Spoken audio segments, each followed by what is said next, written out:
Hey, it's me, MLB. Here is Future, Chapter 15. This one is titled Baby Shenanigans. Mrs. Bakugou was the one who invited all of the people that attended Chizuki's first birthday, and she enjoyed chatting with the other mums and comparing notes of what their babies were all able to do now. Baby Chizuki could walk, babble, and could identify things by pointing at them if you asked him to locate things for you. He loved to rile Daddy up, but he was Mummy's boy through and through.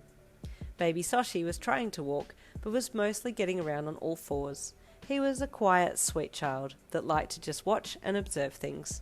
He could say Mummy and Daddy, and loved Daddy the most. He was now 1 year old and 3 weeks, and Shoto had great pleasure in always letting Bakugou know that his boy was the eldest of the trio of children, out of Chizuki, Soshi and Jinsei. As usual, Bakugou was annoyed that he had been beaten at something, even if it was out of his control. And then there was little Jinsei.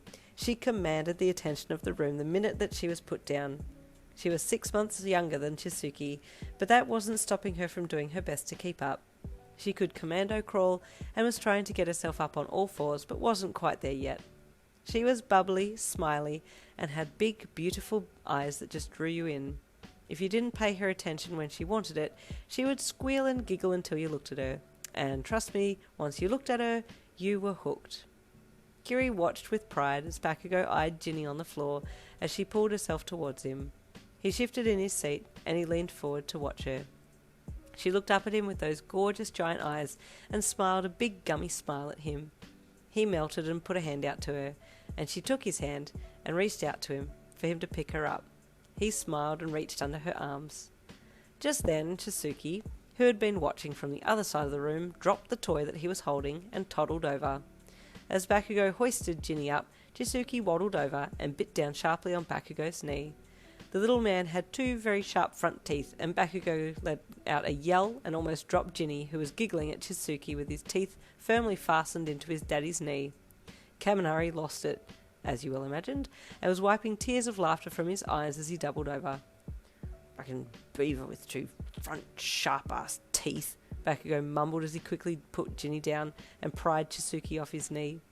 Chizuki couldn't have cared less now that he'd had his daddy's attention, and struggled to get down before toddling away to go back and snatch something from Soshi. "Your boy's a handful," Kiri commented as Bakugou nursed his knee. "Chip off the old block, I say," Kaminari said, coming down from his laughing spree. "Come to think of it, all of your kids have qualities of you guys." "That would be expected, Kaminari," Shoto chimed in. He had been watching with silent amusement from the lounge a little way away. "Except my boy's going to be the number 1 hero in this generation," he added quickly, shooting a side glance at Bakugou. Bakugou scowled heavily and was about to say something when he was interrupted by his wife announcing food was ready. Leaving that conversation in the dirt, everybody headed to the kitchen to get food. There was a smorgasbord of food laid out, and before long everyone had a huge plate full of delicious-looking food and had made their way back to the lounge room or to the table to feed the kids. "Hey, bro, it's been kind of lonely at Mother's group without you," Kiri said, glancing at Kaminari as they ate. "Nah, I'm sure you're fine there without me," Kaminari answered emotionlessly. It had been 3 weeks since the incident, and Kaminari still hadn't gone back. Kairi's words had been playing on his mind, but he just couldn't bring himself to go back. He didn't know why, but maybe in a way he felt partly responsible for giving that mother the wrong idea. He was determined to change. He didn't want to be a useless flirt anymore, but he just didn't know how to go about it. It was a deeply seated part of his personality by now, and it's hard for a leopard to change its spots, if you know what I mean. He sighed. Kiri stayed quiet, hoping Kaminari would open up to him. He felt like Kami was feeling the weight of it a little more than what he was letting on, but he didn't want to force him to talk. "What happened?" Bakugou asked bluntly from across the table.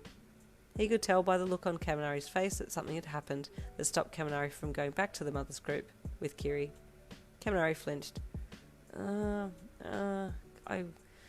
kind of got accused of something I didn't do, but it got sorted out, so all good," he said, forcing a fake smile onto his face and looking at Bakugou. "If it's all sorted, how come you haven't gone back?" Bakugou asked frankly. I don't know, I just don't want to cause a scene, that's all," Kaminari said, looking away. it's all sorted, then how are you going to cause a scene? Bakugo asked gruffly.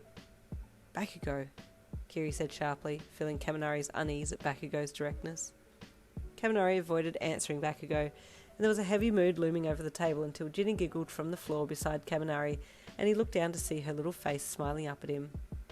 All of his worries faded away, and he smiled down at her, reaching down to lift her up onto his lap. She reached for some rice dumplings on his plate, and he let her take one in her chubby hands and watched her happily chewing on it. I've missed seeing you each week, he whispered to her. I'll come to the next one, dude, he said, turning to Kiri after thinking a moment. Bakugo's right. If it's sorted, then I don't need to worry. We'll see how it goes. Stay tuned for tomorrow's chapter, which is titled Back to Mother's Group.